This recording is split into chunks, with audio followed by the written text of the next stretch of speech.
யார் தெரியுமா என அதிகாரிகளையே அதிர வைத்த ஒரு நபரின் செயலுக்கு மாநகராட்சி நிர்வாகம் வைத்த முதல் செக்.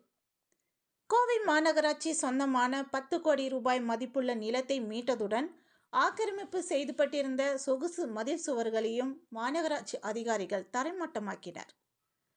கோவை சரவணப்பட்டி மீனாட்சி நகர் பகுதியில் மாநகராட்சிக்கு சொந்தமான 50 சென்ட் ரிசர்வ் சைட் நிலம் உள்ளது.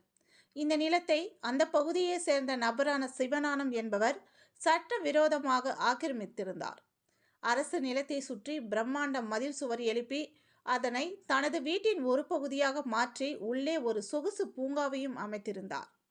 சிவஞானம் தன்னை ஒரு செல்வாக்கு மிக்க அரசியல் பிரமுகராக அந்த பகுதியில் காட்டிக் கொண்டுள்ளார்.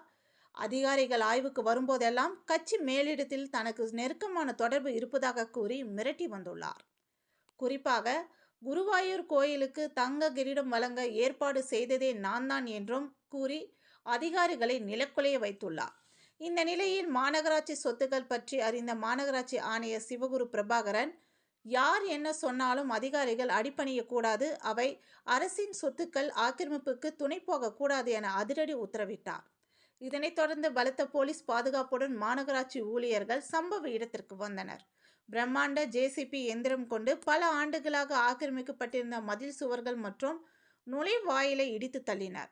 சுமார் 10 கோடி ரூபாய் மதிப்புள்ள 50 சென்ட் நிலம் மீட்கப்பட்டு உடனடியாக கம்பிவேலி அமைக்கப்பட்டது. அந்த நிலத்தில் இது மாநகராட்சிக்கு சொந்தமான இடம் என்ற அறிவிப்பு பலகை நடப்பட்டது.